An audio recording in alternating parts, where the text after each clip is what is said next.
It's another beautiful Sunday afternoon. This is Rubbing Minds. Welcome. My name is Ebuka Obiuchendu. Great to be here with you as usual.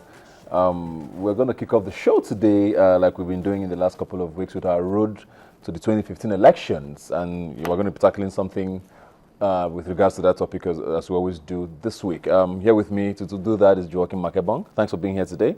Thank you. Yeah, politics is getting hotter and hotter by the day. Yes. I know that we did hear in the last week that the APC has finally fixed the dates for their national conventions. Yes. So it looks like we're making a headway there.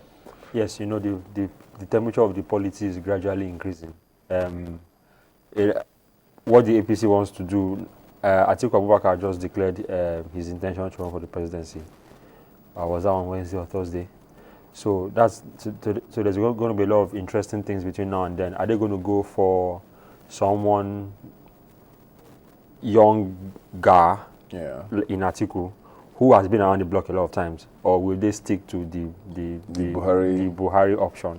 It's going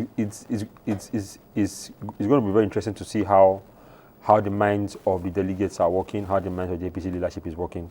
Bola Tinubu in particular, because the choices they make, even though it's a bit late, but it could have an impact on the vote in February. Yeah.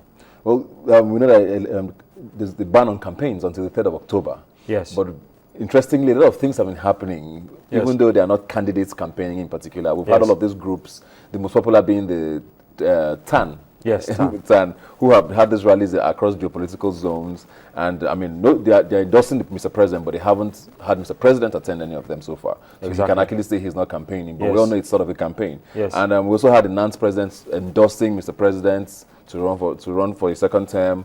APGA, we hear, has also endorsed Mr. President to be their candidate and even put him on their logo. Yeah. I know it caused a bit of a problem between the national president and state. So all of the PDP is also doing a lot. There is this loophole that has been exploited very well. For example, on NTA, in an hour, you are getting 5-6 pro-Jonathan adverts in just 1 hour of network news. So you have them exploiting this loophole thoroughly, and there are so many groups: GJites, TAN, Protectors of Nigerian Posterity, all of those groups. They're simply queuing up. One report said that there were about 8,000 groups or so. So you are seeing the power of incumbency. Yeah. I saw a banner, bring back our Jonathan or something. Yes, of course. So you are seeing the power of incumbency. I don't know if INEC wants to take this thing seriously. If they say no campaigns, then no campaigns. Then they crack down on it, or not.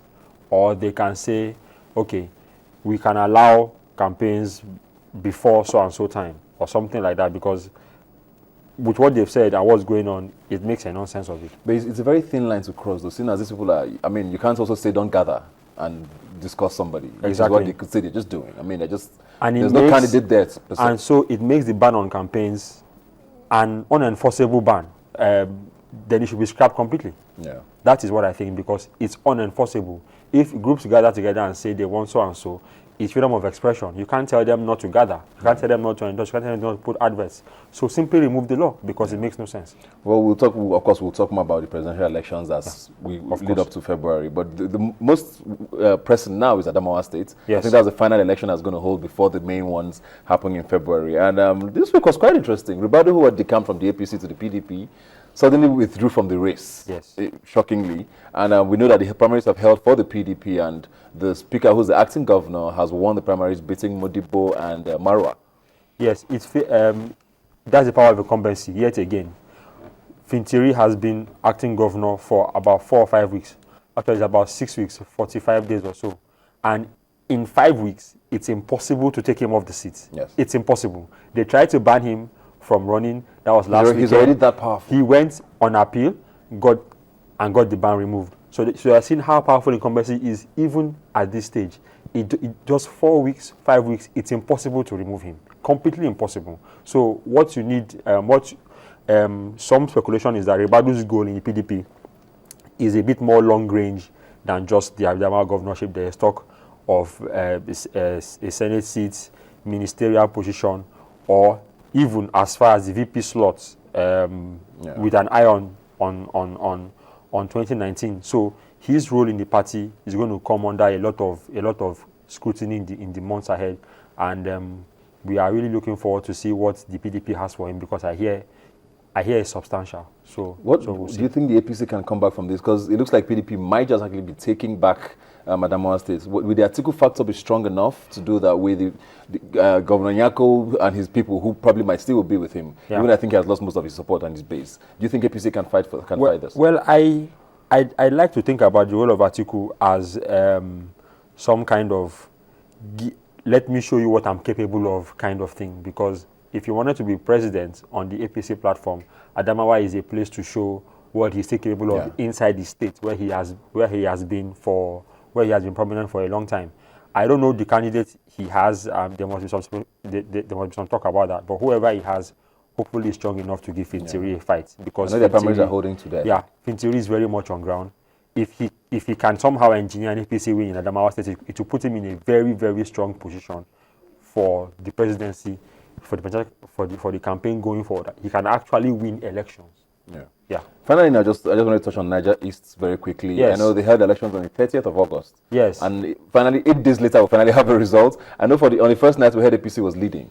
Then the next day, we heard PDP was leading. Then we heard the elections were postponed. Inconclusive. And inconclusive. Yes, and then now we hear the Niger East has been concluded and the PDP candidates won, I think, by about 5,000 votes. Yes, it was very narrow. Even the counting when they declared the result inconclusive, it was quite narrow. Yeah. Maybe it's one of those elections where someone has an early lead, and then the lead is wiped off as other local governments begin to come in. But it was actually very close, and it shows that the APC in Niger State is actually very competitive. Yeah. It also makes that is supposed to be overwhelmingly PDP, and it also makes you wonder where exactly Babangida Aliyu, on what side of the divide he really is, because they talk of him wanting to be president, and that hasn't worked out apparently. Yeah, he's had a very love-hate relationship with Aso Rock. And there's been talk about him moving to the APC and hasn't materialized. So you have to wonder where exactly he is. Yeah. So I think APC in Niger State is very, very, very competitive, and they should look at taking the governorship in 2015. Well, thank you very much. We'll do this again next week. I'm sure we'll be talking about a lot more things happening. Maybe we'll have proper candidates for Adamawa then, and we'll see how that shapes up. Thanks for being here today. Thanks a lot, man. When we come back, we'll be talking about the war on terror. Please do stay with us.